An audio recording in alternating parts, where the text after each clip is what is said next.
My name is Zoie Palmer, and I play Dr. Lauren Lewis on Lost Girl.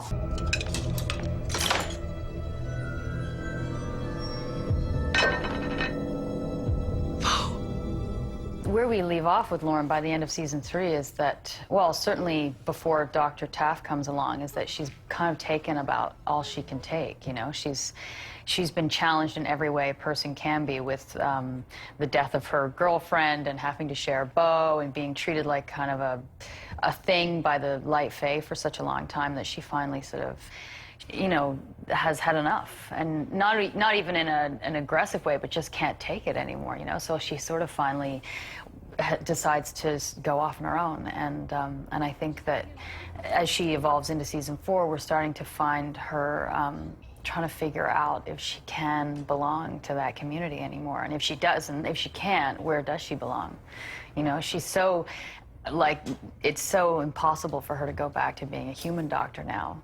You know, she's been with the Fae, I imagine, for years on end. So the idea of going back into the human world is pretty much impossible. So I think that she's trying to figure out now where she fits in, where she belongs, and if she does. Still, I can't.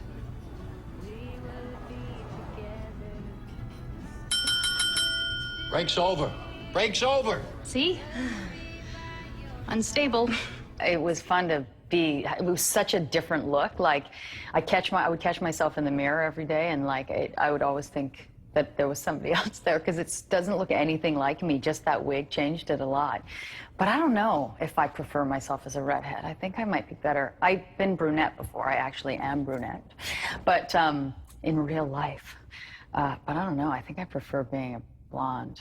I'm pretty sure. But it was fun. It was a lot of fun to be a redhead for a while and to be kind of in disguise and on the run, totally.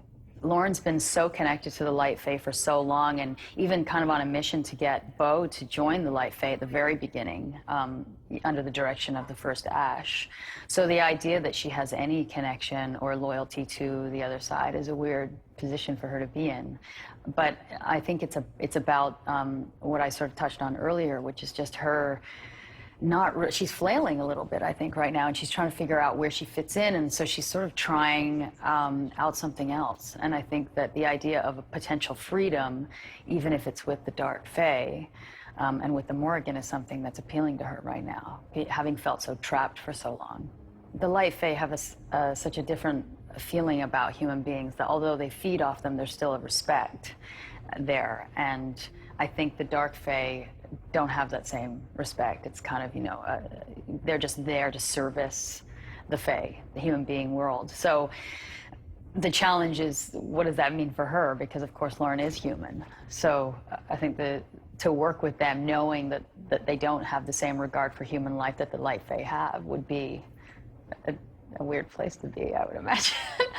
Well, the rewarding is easy. The challenge, I don't know, you know, I mean, I think that oftentimes we're looking at creatures that aren't there. There's, you know, of course, there's a lot of CGI and all of that stuff. So there's like flying things in the sky that we're all terrified of, and they're not there. And we're looking at like a tennis ball on the end of a stick that's being like flung around by our first AD, and it's like, that's sort of working.